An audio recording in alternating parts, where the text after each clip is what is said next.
डोडा में अलमनाक सड़क हादसा पेश आया। हादसे में 35 से ज्यादा अफराद जाँ बहक हुए और मुतादिद जख्मी हैं।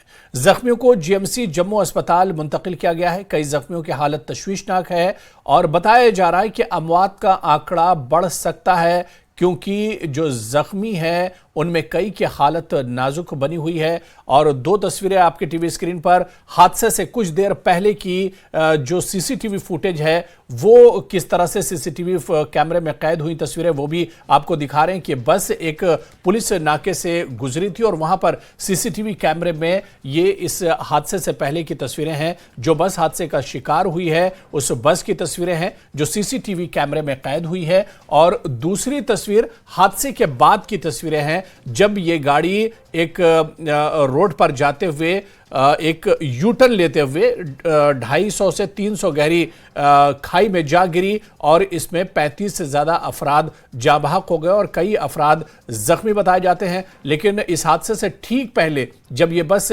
डोडा में एक पुलिस नाके के पास से गुजरती है उस वक्त सीसीटीवी कैमरे में इसकी तस्वीरें कैद हुई थी। वो तस्वीर भी न्यूज़ 18 JKLH अपने दर्शकों तक पहुंचा रहा है। और हादसे के बाद की तस्वीरें काफी ज्यादा डरावनी थी। हादसे के बाद काफी जो ग्राउंड जीरो की जो तस्वीरें थी वो काफी ज्यादा दुख भरी तस्वीरें थी, क्योंकि 35 से ज्यादा अफराद एक तरह से जाँ बहक हुए जो मुसाफिर थे। बताया जा रहा है कि ओवरलोडिंग की वजह से यह हादसा पेश आया है। जब एक पहाड़ी इलाके से बस गुजर रही थी तो यू टर्न लेते वक्त रास्ता मोड़ते वक्त यह हादसा पेश आया और इसमें तकरीबन 35 अफराद हलाक हुए, क्योंकि बस लुढ़क कर तकरीबन 250 से 300 गहरी खाई में एक तरह से जा गिरी और उसके बाद यह बड़ा हादसा पेश आया। इस तरह के हादसे डोडा और किश्तवाड़ या इस तरह का जो पहाड़ी एरिया है वहां पर इस तरह के हादसे पेश आते रहते हैं। लेकिन यह हादसा अपने आप में काफी भयानक, काफी डरावना और बड़ा हादसा इस वजह से है कि पिछले कुछ सालों में जो हादसे पेश आए हैं उनमें सबसे ज्यादा इस हादसे में जानी नुकसान हुआ है। 35 से ज्यादा लोग अब तक इसमें हलाक हुए हैं, कई जख्मी हैं। जख्मियों में कई की हालत नाजुक बताई जा रही है, क्योंकि काफी ज्यादा ऊपर से ये गाड़ी नीचे की तरफ आई थी और 300 फीट गहरी खाई में ये बस गिरी है। और इस बस में की हालत इतनी ज्यादा खराब हुई थी,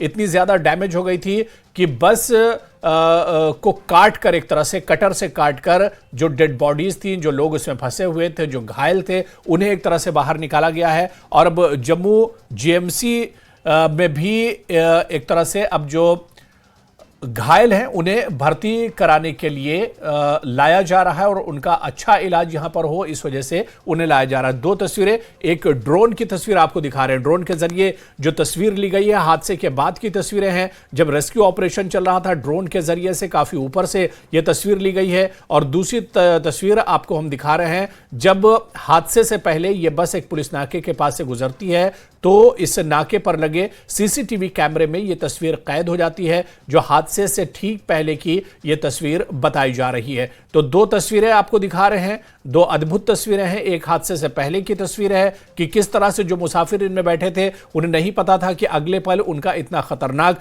हादसा होने वाला है जिसमें उनकी जान भी जा सकती है। और दूसरी जो तस्वीर है वो ड्रोन के जरिए से ली गई है और पूरे इलाके को इस तस्वीर में एक तरह से दिखाया जा रहा है। ग्राउंड जीरो की तस्वीर है जहां पर यह हादसा पेश आया है। 35 से ज्यादा लोग इसमें एक तरह से हलाक हुए हैं, कई लोग जख्मी हुए हैं जिन्हें मुख्तलिफ अस्पतालों में भर्ती कराया गया, जिनका इलाज चल रहा है। कुछ जख्मियों की हालत जो तशवीशनाक है उन्हें एयरलिफ्ट किया गया है, हेलीकॉप्टर के जरिए से उन्हें जम्मू के जीएमसी लाया जा रहा है जहां पर उनका इलाज आगे का चलेगा। वजीर आजम नरेंद्र मोदी, वजीर दाखिला नरेंद्र मोदी के अलावा वजीर दाखिला अमित शाह, लेफ्टिनेंट गवर्नर मनोज सिन्हा, सबने इस पर दुख का इजहार किया है। जो सियासी पार्टियां, उनके लीडरान ने भी इस पर दुख का इजहार किया है।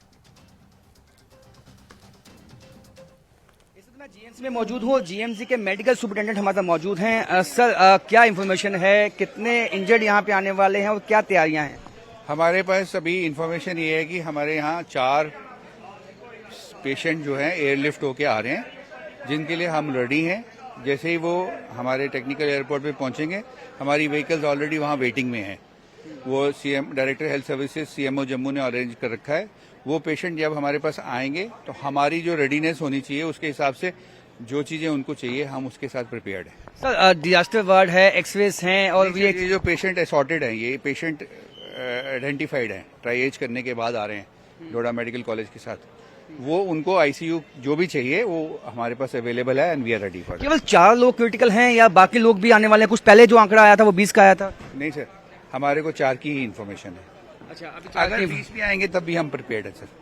तो सर जिस तरह से ये एक्सीडेंट हुआ है और क्या जीएमसी में जिस तरह से वर्कलोड है बाकी, क्या उसके हिसाब से ठीक है सर? जीएमसी का वर्कलोड यही है सर, पेशेंट्स ही, तो पेशेंट आएंगे तभी वर्कलोड है, नहीं तो क्या वर्कलोड है।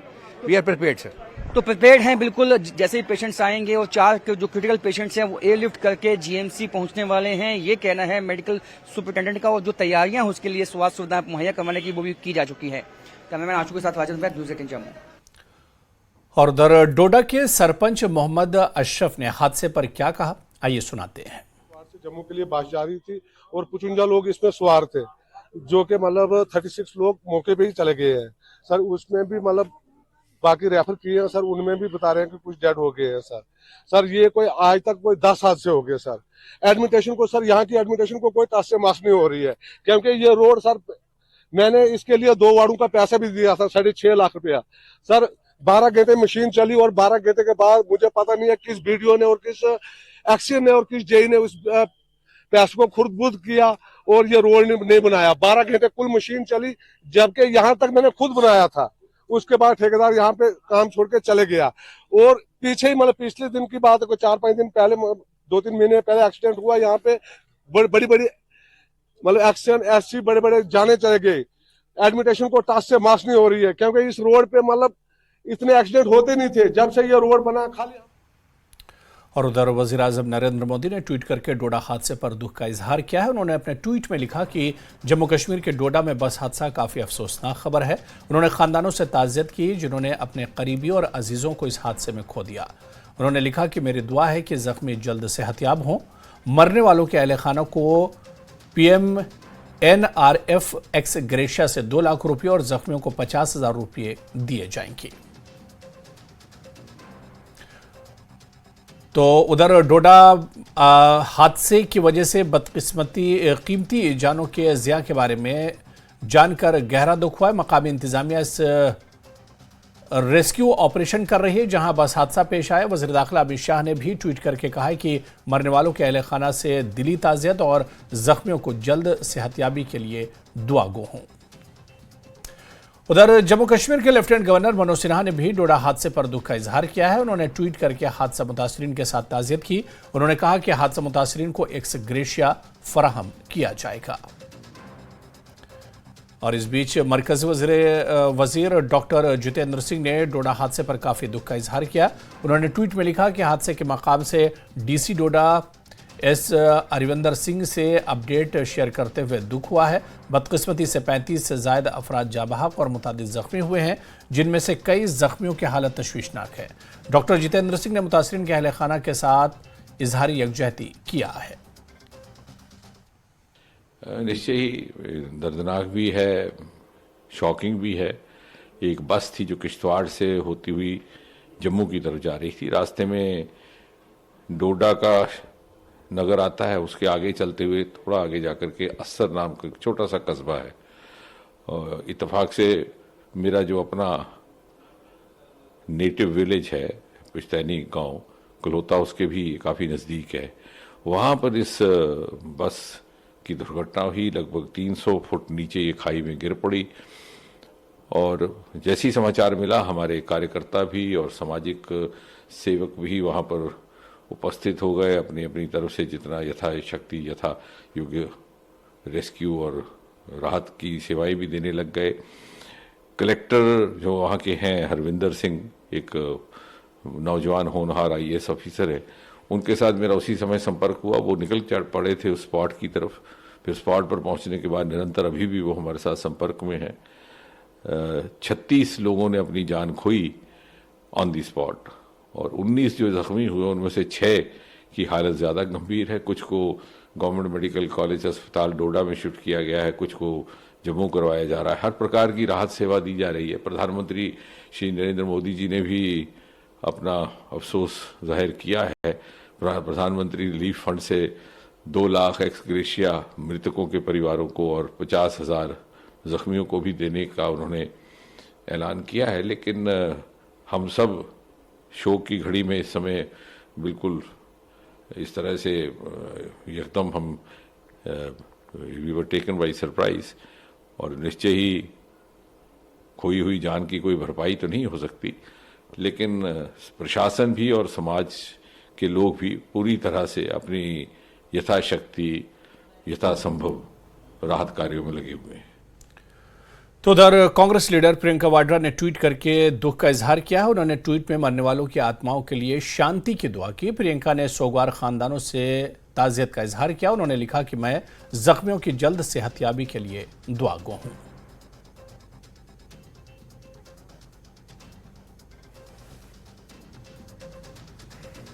और जब कविंदर गुप्ता ने क्या कुछ कहा है वो भी हम आपको दिखाते हैं और सुनाते हैं क्या कुछ उन्होंने इस हादसे पर कहा है। अभी जो जानकारी मिली है कि डोडा में अस्सर इलाके में बस के गिरने से 22 लोगों की मृत्यु हुई है और 33 से ज़्यादा घायल हैं। बड़ी दुखद घटना है। हालांकि प्रशासन की तरफ से पूरा उनको रेस्क्यू करने के लिए टीमें चली गई हैं और काम शुरू हो गया है।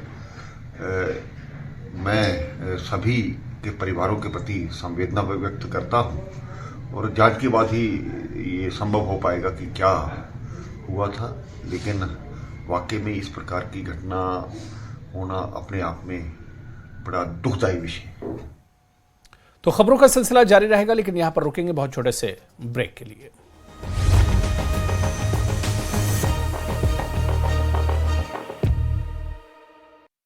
लीजिए। शराचली सड़क के स्तरोन्नत कार्य का भूमि पूजन किया, जिसका निर्माण कार्य लगभग 22 करोड़ रुपए से किया जाएगा। नूरपुर की बेटी शिवाली ने माता पिता के साथ प्रदेश का नाम किया रोशन। शिवाली उत्तराखंड यूनिवर्सिटी हेमवती नंदन बहुगुणा गढ़वाल से भूविज्ञान की कर रही हैं पढ़ाई। राष्ट्रपति महामहिम द्रौपदी मुर्मू द्वारा गोल्ड मेडल और प्रशस्ति पत्र देकर उन्हें सम्मानित किया गया। सिरमौर के दुर्गम गिरिपाल इलाके में दीपावली का जश्न लगातार जारी। इलाके में 3 से 4 दिन तक दीपावली का त्योहार मनाया जाता है। दीपावली की तैयारी 1 महीने पहले ही शुरू हो जाती है। दक्षिण कश्मीर के अधिकांश हिस्सों में घने कोहरे के कारण धुंध, अधिकांश वाहन लाइटें जलाकर सड़कों पर चलाए जा रहे हैं। बिलासपुर से दिल दहलाने वाला मामला आया सामने। पट्टा में नवविवाहिता 24 वर्षीय युवती का संदिग्ध परिस्थितियों में बरामद हुआ शव। युवती का शव कमरे में दुपट्टे से झूलता मिला। पुलिस ने पोस्टमार्टम के लिए भेजा, जांच जारी। मुजफ्फरनगर में दर्दनाक सड़क हादसा, 6 लोगों की मौत। हाईवे पर खड़े ट्रक से टकराई कार। दिल्ली से हरिद्वार जा रहे थे कार सवार। अमरोहा में तेज रफ्तार कार डिवाइडर से टकराई। हादसे में 2 लोगों की मौत, 3 लोग जख्मी। सूत्रों के मुताबिक एल्विश केस में रिमांड पर लिए गए आरोपियों का खुलासा। दिल्ली के बदरपुर के पास से लाते थे सांप और वेनम। फाजिलपुरिया गांव और दिल्ली की लोकेशन पर पहुंची पुलिस। अलीगढ़ में 2 दिन के भीतर असलम हुआ करोड़पति। अचानक अकाउंट में आए 4 करोड़ 78 लाख रुपए। पुलिस आईडीएफसी और यूको मैनेजर से की लिखित शिकायत। गाजियाबाद में बाइक सवार 3 चोरों ने दुकानों को बनाया निशाना। मोबाइल की दुकान से 2,70,000 और कपड़े की दुकान से 35,000 रुपए चोरी। सीसीटीवी में कैद हुए चोर। गाजियाबाद में तेज रफ्तार का कहर, 2 कारों की भिड़ंत। हादसे में 2 लोग जख्मी। हाथरस पटाखे चलाना युवक को पड़ा महंगा। दूसरे समुदाय के लोगों ने घर से निकालकर की मारपीट, घटना कैमरे में कैद।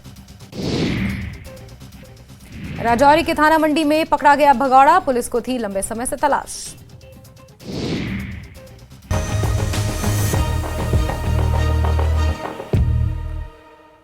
तो ब्रेक के बाद एक बार फिर हम डोडा का रुख करेंगे, जहां पर बड़ा सड़क हादसा पेश आया है। 35 से ज्यादा लोग इसमें एक तरह से हलाक हुए हैं और कई जख्मी हैं। जख्मियों की कई की हालत नाजुक है और कई चीजें इस बस हादसे के बारे में निकल कर आ रही हैं। इस बस के बारे में, इस गाड़ी के बारे में बताया जा रहा है कि इसका परमिट खत्म हो गया था। इसके बावजूद भी ये गाड़ी सड़कों पर दनादन दौड़ रही थी। इंतजामिया पर भी सवाल उठ रहे हैं।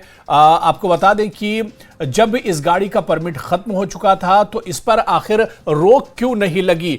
किस तरह से ये सड़कों पर दंदना रही थी, किस तरह से चल रही थी। और इसके अलावा एक जानकारी यह भी मिल रही है कि 40 मुसाफिर की गुंजाइश इस बस में थी, लेकिन 54 यानी 50 से ज्यादा जो मुसाफिर हैं वो एक तरह से इस बस में बैठे हुए थे, यानी ओवरलोडिंग से भी जुड़ा हुआ ये पूरा मामला है बताया जा रहा है। और इसके अलावा जो बड़ी खबर आई है वो ये है कि इस गाड़ी का, इस बस का परमिट खत्म हो गया था, उसके बावजूद ये सड़क पर दौड़ रही थी। ये रोजाना मुसाफिरों को जम्मू से डोडा और डोडा से जम्मू और किश्तवाड़ लेकर जाती थी। यानी एक तरह से कहीं ना कहीं यहां पर लॉ एंड ऑर्डर की और कानून की धज्जियां उड़ाई गई हैं, जो जाब्ता है उसकी एक तरह से धज्जियां उड़ाई गई हैं। और ये एक्सक्लूसिव तस्वीरें आपको दिखा रहे हैं, क्योंकि ये तस्वीर तो उस वक्त की है जब हादसा पेश नहीं आया था। एक नाके से गुजरते हुए इस जो सीसीटीवी फुटेज है वो एक तरह से कैमरे में ये तस्वीरें कैद हुई थी उस बस की, हादसे से पहले की तस्वीरें हैं। लेकिन इस गाड़ी के बारे में बताया जा रहा है कि इस गाड़ी का परमिट खत्म हो चुका था, इसे अब रोड पर चलाने का परमिशन नहीं था, लेकिन फिर भी ये रोड पर चल रही थी। इसके अलावा इस गाड़ी के अंदर जो मुसाफिर थे वो तादाद से ज्यादा थे, यानी 40 मुसाफिरों की बैठने की जगह थी, जिसमें 54 मुसाफिर बैठे हुए थे। 14 मुसाफिर ज्यादा इसमें, गुंजाइश से ज्यादा इसमें सवार थे और चल रहे थे। तो इस पर अब कई तरह के सवाल उठ रहे हैं। जब जांच पड़ताल होगी तो ये निकलकर चीजें साफ होंगी कि आखिर किसकी इसमें लापरवाही है, कोताही कहां पर हुई है, कौन इसके लिए कसूरवार है। क्योंकि ये जो पूरा इलाका है यहां पर इस तरह के काफी ज्यादा हादसे पेश आते हैं। तो डोडा में बिना वैध दस्तावेजों के ये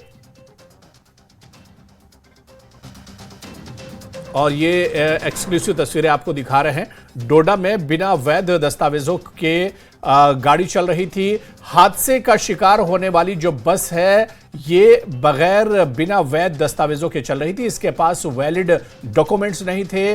महीनों पहले बस का जो परमिट था, जो टोकन था और टैक्स जो है वो एक तरह से खत्म हो गया था। और ये तस्वीरें भी, वो डॉक्यूमेंट्स भी हम आपको दिखा रहे हैं। न्यूज़ 18 JKLH अपने दर्शकों के साथ वो डॉक्यूमेंट भी शेयर कर रहा है कि इस गाड़ी के पास न तो अब परमिट रह गया था, न टोकन था और ना ही टैक्स के कोई डॉक्यूमेंट्स थे। और काफी पहले ही एक तरह से इस गाड़ी का जो परमिट है वो एक तरह से खत्म हो चुका था।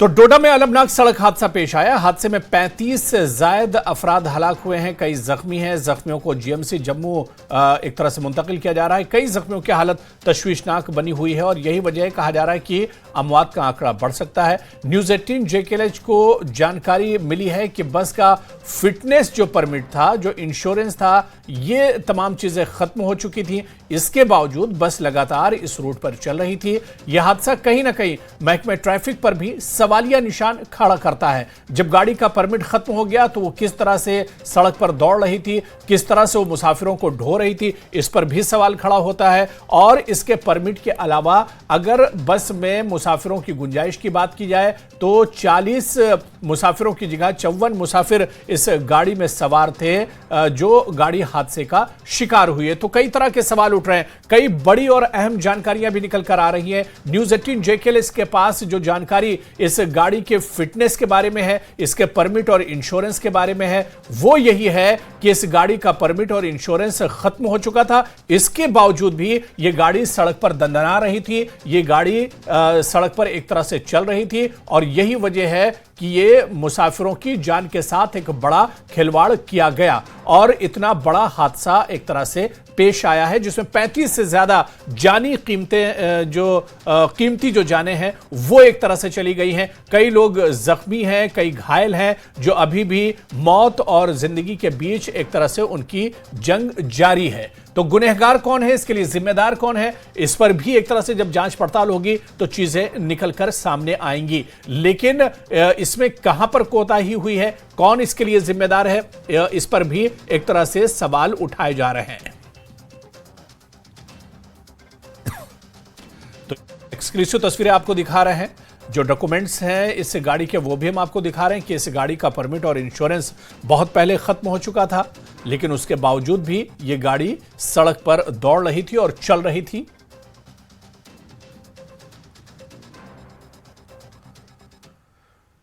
चलिए आगे बढ़ेंगे। जम्मू कश्मीर वक्फ बोर्ड की चेयरपर्सन डॉक्टर दरख्शान द्राबी ने एसएसबी के डीआईजी एचबी के सिंह के हमरा श्रीनगर के कश्मीर हाट में मंशियात से मुतालिक आगाही के सेमिनार में शिरकत की।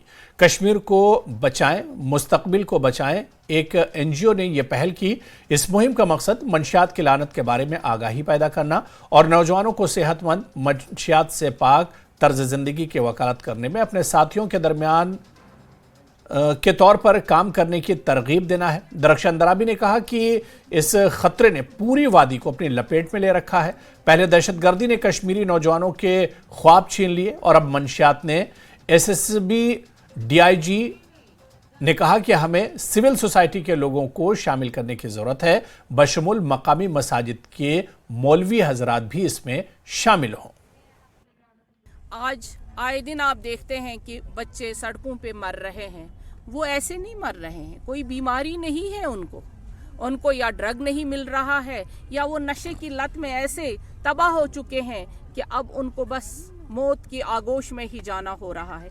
ये कहाँ का इंसाफ है? हमें इसके लिए लड़ना है, हर एक को लड़ना है। सिर्फ ये पुलिस का काम नहीं है, सिर्फ ये बॉर्डर सिक्योरिटी का फोर्स का काम नहीं, ये हम सबों का काम है कि हम इस नशे की लत को अपने इस सरजमीन से ख़त्म करें। यहाँ पे जो लोग जो यंगस्टर्स है उनमें यहाँ पे ड्रग्स की जो नए जो ट्रेंड चल रहे हैं इसको रोकना बहुत ज़रूरी है। ये तो कश्मीर जन्नत है तो जन्नत ही रहने देना चाहिए और इसके लिए बहुत कुछ है जो एडमिनिस्ट्रेशन की तरफ से भी काफ़ी अवेयरनेस फैला रहे हैं और हम सशस्त्र सीमा बल की तरफ से भी अवेयरनेस के प्रोग्राम हर जगह पे हम करते हैं, नुक्कड़ नाटक वगैरह और हर चीज़ हम करते हैं। तो इसको हम आगे और भी कुछ रिक्वेस्ट करना चाहते हैं यहाँ की एडमिनिस्ट्रेशन से, यहाँ के लोगों से कि स्कूल्स की करिकुलम्स में, स्कूल की प्रोग्राम्स में भी इसको बच्चों के लिए ये बहुत इसको सिलेबस में रखा जाए और समय समय पे इनको इसकी ड्रग्स की मीनेस, ड्रग्स की साइड इफ़ेक्ट्स वगैरह जो नहीं करना चाहिए इसकी अवेयरनेस।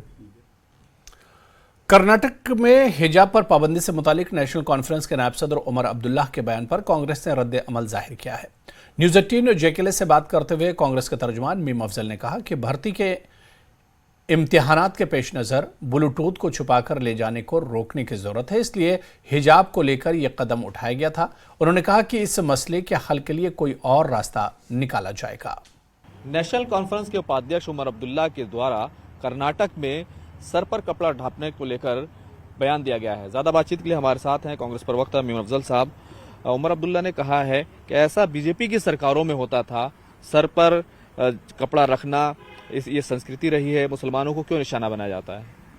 देखिए, कपड़ा रखने का रिवाज, दुपट्टा रखने का रिवाज तो सभी कम्युनिटीज़ के अंदर है, सिर्फ मुसलमानों के अंदर नहीं है।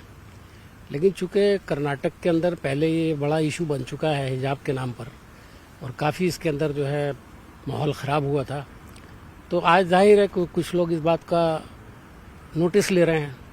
मैं समझता हूँ कि उमर अब्दुल्ला साहब ने जो कुछ भी कहा है उसका संज्ञान लिया जाएगा बाकायदा, और वहाँ सरकार अच्छी तरह से जानती है कि उसको क्या करना चाहिए। वहाँ पर भर्ती परीक्षाएं होने वाली हैं और वहाँ पर इस बात को लेकर के काफ़ी नाराज़गी है क्योंकि हिजाब का विवाद पहले भी वहाँ पर हो चुका है। उन्होंने अध्यक्ष मल्लिकार्जुन खड़गे जी, राहुल गांधी जी, सोनिया गांधी जी से अपील की है कि इस मसले को देखें और इस मसले को हल कराएं। देखिए, मैं समझता हूँ कि इस पर ऑलरेडी पार्टी ने भी और वहाँ सरकार ने भी इसका संज्ञान लिया है और जल्दी आप देखेंगे ये मसला जो है हल हो जाएगा।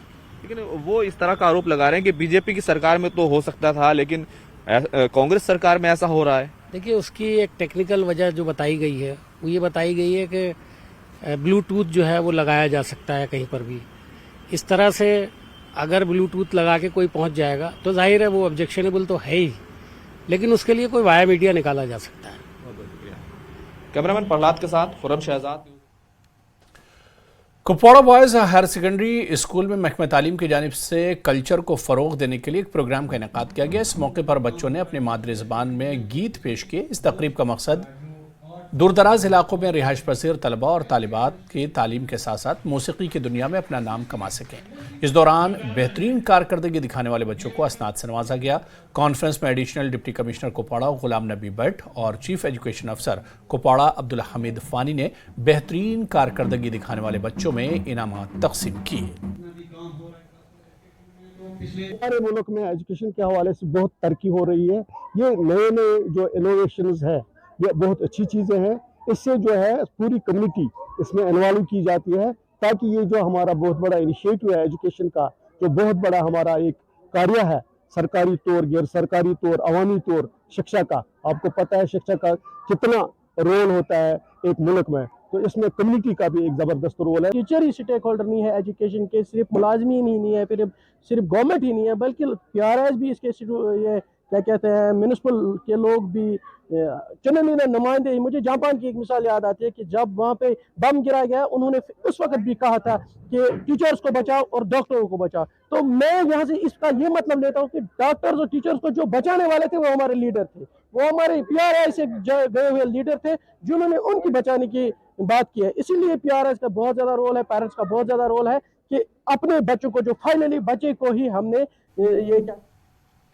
बडगाम में कोर्ट कॉम्प्लेक्स को मुंतकिल करने के मामले को लेकर बडगाम डेवलपमेंट फोरम ने मीडिया से खिताब किया। बडगाम डेवलपमेंट फोरम का कहना है कि कोर्ट को हेडक्वार्टर से 8 किलोमीटर मुंतकिल करने के बजाय जिला सदर मकाम में ही तामीर किया जाए।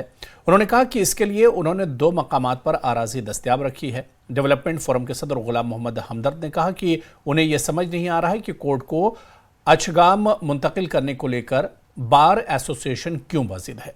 उन्होंने कहा कि अगर आवाम को सहूलत पहुंचानी है तो जिला सदर मकाम पर जो आराजी दस्तयाब है वहां पर ही कोर्ट को तामीर किया जाए। उन्होंने इंतजामिया से अपील की है कि इनके मुतालबात पर तवज्जो दें। उन्होंने कहा कि उन्हें उम्मीद है कि इंतजामिया उन्हें कोई गलत कदम उठाने पर मजबूर नहीं करेगी। जो डेवलपमेंट फोरम के सरपरस्त आला है वो हमारे सोशियो रिलीजियस लीडर भी हैं, आगा सईद हसन अल-मौसवी अल-सफी। उन्होंने सबसे पहले ऑनरेबल प्रिंसिपल डिस्ट्रिक्ट सेशन जज को यह पेज दिखाया जो मैं कहता हूं 141 कनाल जमीन है, और आगा साहब के कहने पे उसने कहा कि यह जमीन तो हो गया डिस्ट्रिक्ट कोर्ट कॉम्प्लेक्स के लिए अलॉट। हम चुप रहे, हमें तो कहा कि जब हो गया तो हमें क्या जरूरत है आगे आने की।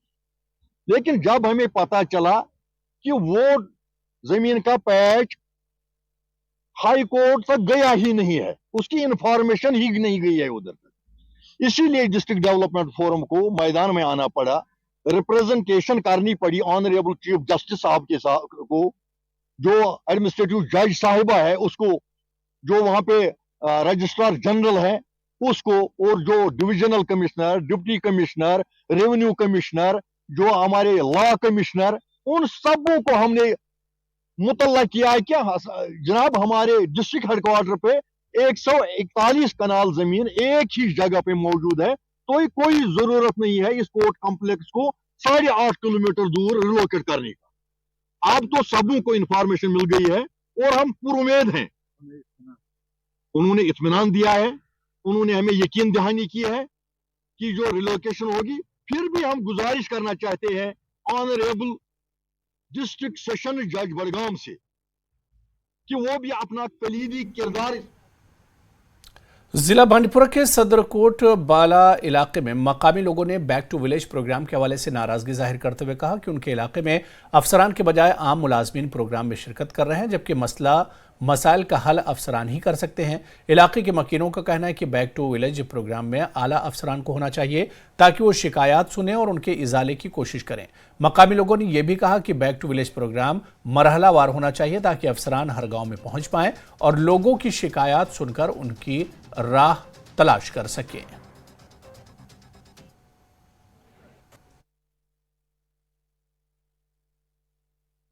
बांडीपुरा के अहम शरीफ इलाके में महकमे वाइल्ड लाइफ ने कार्रवाई के दौरान एक रीछ को जिंदा पकड़ लिया। बताया जा रहा है कि इस इलाके में कई दिनों से रीछ घूम रहा था, जिस वजह से मकामी आबादी में काफ़ी खौफ का माहौल पैदा हो गया। यहाँ ये बात काबिल जिक्र है कि बांडीपुरा में जंगलात के नज़दीक वाक़ई कई इलाकों में हालिया कुछ अरसे में रीछ ने माल मवेशियों पर हमला किया है, जिसके बाद महकमे वाइल्ड लाइफ ने इन इलाकों में अपनी टीम तैनात करने के अलावा कई मकामात पर रीछ को पकड़ने के लिए ट्रैप लगाए हैं।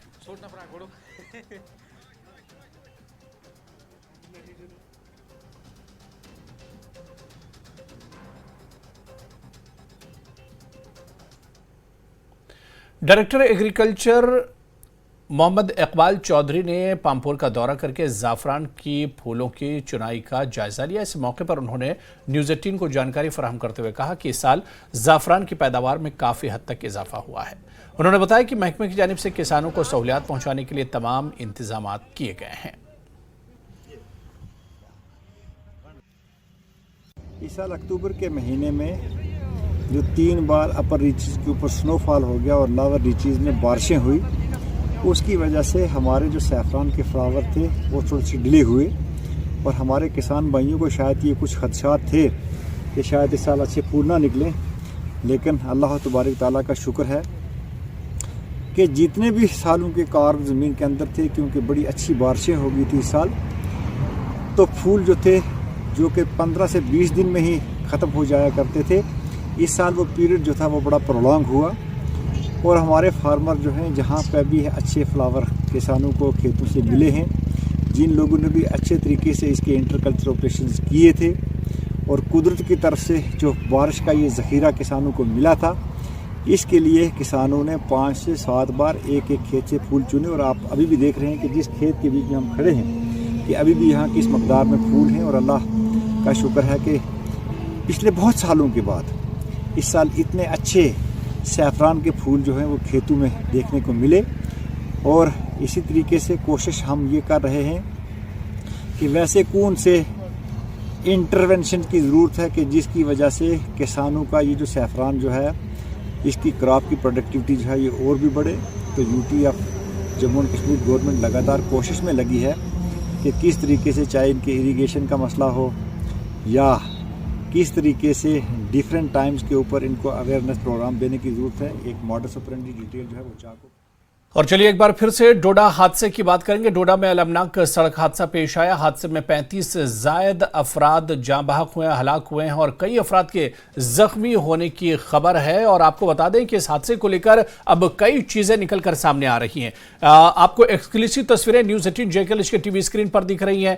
एक तस्वीर वो है जब हादसे से पहले CCTV कैमरे में इस बस की जो तस्वीरें थी वो कैद हुई थी और जब यह हादसा पेश आया उसके बाद ये जानकारी निकल कर आ रही है। एक्सक्लूसिव तस्वीर आपको दिखा रहे हैं। जो दूसरी तस्वीर है वो ये बता रही है कि इस बस का परमिट काफी पहले खत्म हो चुका था, ना इसका इंश्योरेंस था, ना तो टैक्स से मुतालिक कोई दस्तावेजात इसके पास थे।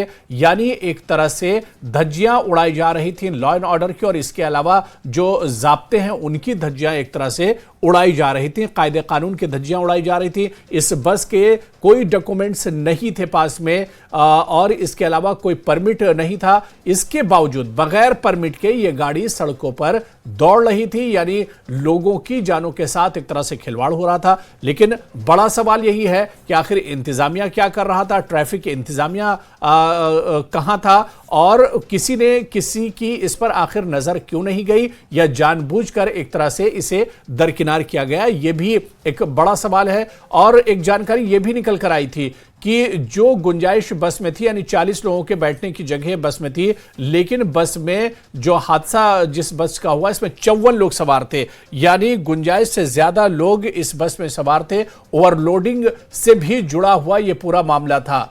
और आपको बताते चलें कि दस्तावेजात की अगर बात करते हैं तो इस गाड़ी के पास कोई उस तरह के डॉक्यूमेंट्स नहीं थे, कोई परमिट नहीं था रोड पर चलने के लिए, क्योंकि इस गाड़ी का परमिट काफी पहले खत्म हो गया था। इसके बावजूद ये गाड़ी सड़क पर दौड़ रही थी और बताया यह भी जा रहा है कि पहले पहुंचने को लेकर, ज्यादा मुसाफिरों को बैठाने को लेकर इस तरह की बहुत सी बेजाब्तगियां आए रोज होती हैं और आए रोज सड़क हादसे भी पेश आते हैं। लेकिन ये जो सड़क हादसा है ये आई ओपनर है, क्योंकि इसमें काफी ज्यादा जानी नुकसान हुआ है। 35 से ज्यादा लोग हलाक हुए हैं, कई लोग इसमें जख्मी हैं। जो मौत और जिंदगी की जो जंग है वो एक तरह से लड़ रहे हैं। लेकिन आखिर इस तरह की जो बेजाब्तगी है ये कहां से हुई, कहां पर एक तरह से चूक हुई है या जानबूझकर इस तरह की बेजाब्तगियां हुई है, इसे भी समझना पड़ेगा। क्योंकि कहा जा रहा है कि ये गाड़ी जो हादसे का शिकार हुई है, इस बस के डॉक्यूमेंट्स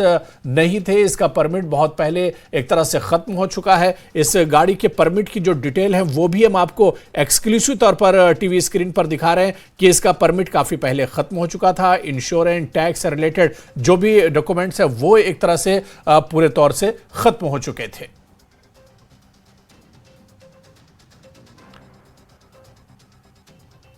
तो डोडा हादसे पर लगातार न्यूज 18 जेकेएलएच की नजर बनी रहेगी, लेकिन इस बुलेटिन में अभी फिलहाल इतना ही।